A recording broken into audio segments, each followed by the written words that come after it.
Going back to Xbox, got a little article here from Video Game Chronicle. This is coming from Chris Scullion. Xbox is staying out of the VR hardware space, says Spencer.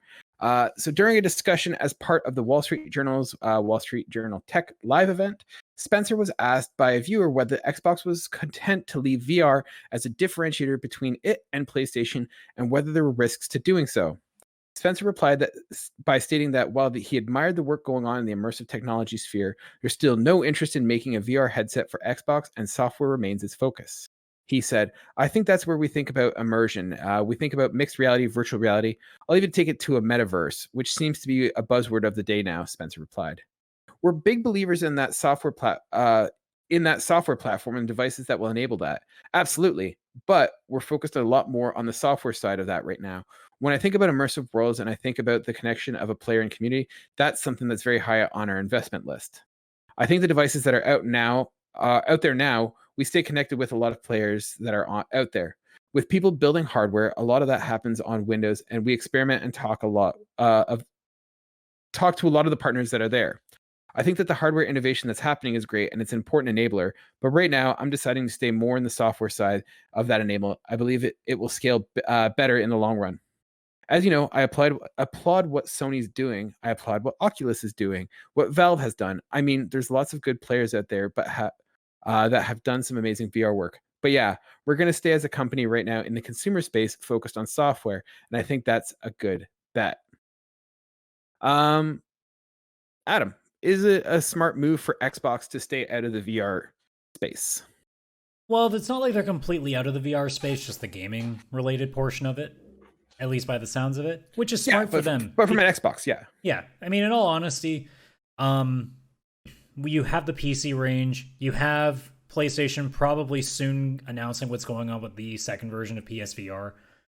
And VR is such a still like in the beginnings of its development kind of gaming service. So I think for Microsoft at this point, they're already probably spending so much money, making Game Pass a thing that's working, that it's probably better in their interest to just stay out of the VR market until, there's actually a consistent customer base that they can come from.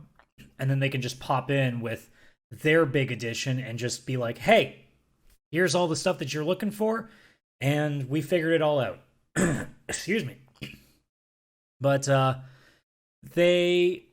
imagine they're just looking back being like, we can get in there anytime we want. Let's let them kind of figure out what the right path is. And then when it's time, we'll shoot in there, throw a bunch of money at it, and we'll come up with something that can compete with them, if not be better. They're probably researching tech to be ready for when, we find that consistent model that seems to work. But I guess with them right now, they're more interested in the applications of it rather than, putting another addition into the gaming market that they're still kind of working on getting back in because they're still a little bit behind in the exclusivity that they have to begin with. So, yeah, I think you're totally right. I think it's a smart move from an Xbox perspective to stay out of the VR space. I think it's still very much it's still a testing ground. It's still an experiment. I would not say that VR gaming is a sure thing yet. I think they are definitely giving up some market space to PlayStation and to Valve and to Oculus, and I think there is some risk that they might have a challenge in coming into it. They might, be behind the eight ball if they do decide to jump in.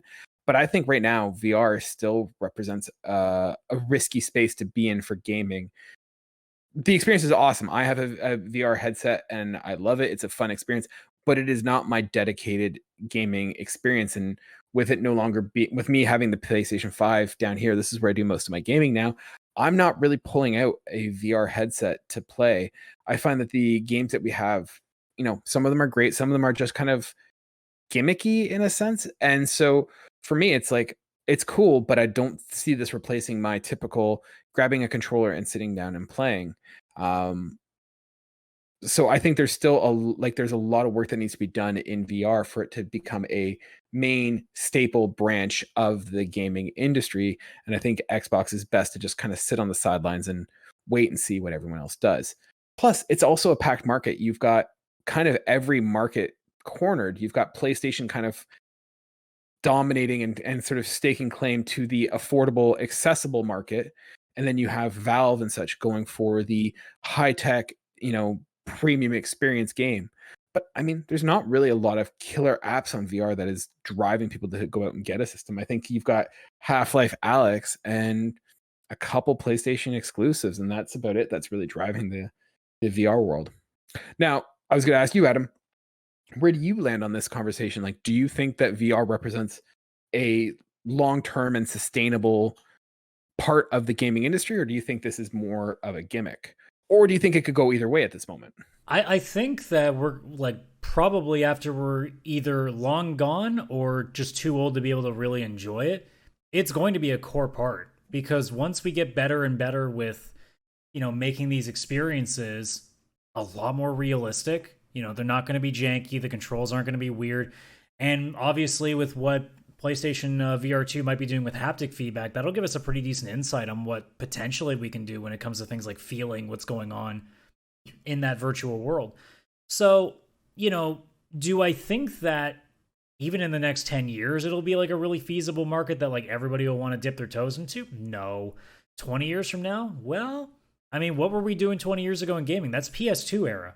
There were a lot of things that we didn't think was going to be even remotely close to being feasible back then. Like, you talk about online gaming the way that it is today. You talk about like party systems and these massive like 100+ person online games. The like the way controllers rumble now, like the PS5 controller, what it's doing right now, just the incredible stuff that little thing does. Obviously SSD technology, the graphic fidelity that we have now. There's so much stuff that 20 years ago we wouldn't have thought was possible. And imagine what the NES crowd thought back then too. So in 20 years, as far as I'm concerned, by the time we get to whatever the PS8, I guess probably would be around that point, who goddamn knows what the hell could be possible there. We might be talking about some much crazier shit that we have no idea is even in the horizon yet, because technology is just constantly booming. Every couple of years, we seem to find something crazy that we can add into things. So you just jack in with your cerebral cortex right into the console. Look, I'm just waiting for my goddamn holodeck, That's all I want. And that's one of the things that I think that is going to hinder the adoption and the flourishing of VR, in that they take up space. Like, either one, it's a clunky system, but alternatively, you need to have a living room that is conducive of doing virtual reality, so that you can either you're staying static in one place, or you're walking around your room and, like punching your cat and breaking your coffee table. So it's a situation that, I think in the long term, I think it's going to become a niche kind of thing, similar to what you see with those virtual like racing sim kind of situations, where you can get those big clunking systems, and that's a real experience. But it's going to be pretty niche, because I can see a situation where you get like a VR pod that you can kind of run around in, and you've seen those already in like some like arcades and some like science centers where you have that little pad to run on and play. But that's really where VR is going to go, and it's going to be sort of one of those, almost like buying a treadmill for your console. And I think it'll kind of stay in a niche area. Well, here's how I look at it, right? Like, how do games really become popular in the first place? Arcades. Mm-hmm. What's the possibility that in 10 years or so, here where I live, there is a VR like center, like where there's like, I don't know how many booths, but it's I think it's like 20, 30 maybe. Where do we go eventually where it can become like a feasible venture to have, in the same vein that you have like gyms, you have these VR huts where people can do like, especially with AR technology, because that's also going to be a very interesting look on what gaming can become too if AR starts becoming a much bigger thing as well. You could feasibly have, for the next 20, 30 years, the arcade now being replaced in our present day by all these virtual reality hubs, until it's cheap enough, the technology is there, and the spacing is there that we can make this into a household thing. Who knows what that looks like in 30, 40 years? It could be that the bedroom that I'm in right now with all my gaming room is like this completely like padded room where all these like little AR or like infrared filters are going through the room and kind of read every movement that you are, and they're all adaptable screens that you can show you all the stuff around you, and you have these options, and that can be built into every home, because it doesn't have to just be limited to gaming. It could be something like, this is your Zen, like it can be your Zen room, or you want to sit down and watch the news and you can actually be there in person seeing what's going on out there. Like, there's so much applicability that we could possibly not fathom, that this could be something that somewhere in the future, it could be literally as normal as what we do today in gaming. So when you ask the question, like, is this something that it's going to be a big thing in the industry? I think yes. It's just a matter of how, because it may not be what we even expect it to be in the next 10 years. The headsets that we run right now with the VR or the Oculus or whatever else, that may not even be close to what it actually ends up being in 20, 30 years, depending on where technology leans. Yeah, I think you're right. Like I should never bet on technology because the way that an exponential development that we have, it's bound to grow beyond what I'm imagining at this point. We are this I close think to being able to go into space, like any random one of us. really Shatner the only thing that got stopped to do it. We are so the only thing close. the only thing that's really stopping me from going to space is money, which I don't That's have. what I mean. That's really we're that's the so only hurdle. close. It's not a technological issue. It's just a financial issue. Oh, eventually it won't be a financial issue, just like everything else. Like, remember, home consoles were not a thing that anyone ever had. And here we are 20 years, 30, 40 years later, where basically like 70% of the population has something in their house. Yeah. No, you're right. I think the biggest hurdle is just going to be the movement and the space. I think that is the hang up. And I really hope that and I'm surprised that they never did this before. And I'm hoping with the PSVR 2 that the controller is going to have a analog stick. And if it has an analog stick, I that is think going to be the a early game. thing showed that it did, didn't it? Unless I'm mixing maybe up the imagery. Let's take a quick look. Yeah, let's both research this. Because the controller was recently put out, and yeah, it does.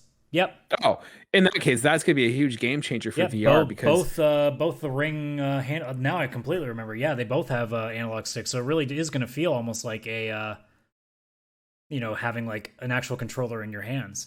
Then I think that is going to be a definite game changer for VR. So yeah.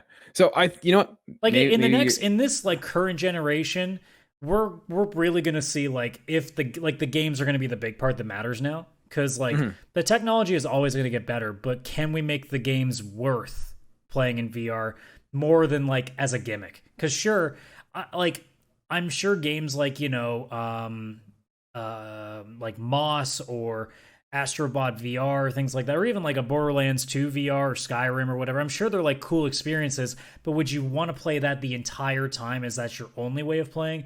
Or would you rather just kind of chill on your couch or at your gaming chair with your monitor and with your controller, just taking it easy? That's going to be the thing. Is like we got to start having games that make you want to use that service over anything else. Well, I think one of the things is that we're at a point where we're trying to apply what we know of games and what we think of games to a new system. And I think this is exactly what happened back in the N64 and PS1 era. We took what we thought was gaming, 1 or 2D sort of side scrolling. And then you had things like Crash Bandicoot, which came out and kind of said, okay, well, how does that look in a 3D space? But they were still looking at it from a 2D form of perspective. And I think we're looking at VR gaming as, okay, well, here's what video games are. How do we translate that to VR? Whereas what we should be looking at is how do we make games with what VR offers? In all honesty, like this is the perfect time for people to just do whatever the hell they want. Don't like developers, if you're working on VR games, stop just trying to do first person shooters, for God's sakes. Try to go out of your comfort zone. Try to make something crazy, because it's the only way that we're going to truly figure out how this is going to work. Yeah. Which makes me say, Kojima, get on it. You're probably the savior in this. Kojima would totally crush it.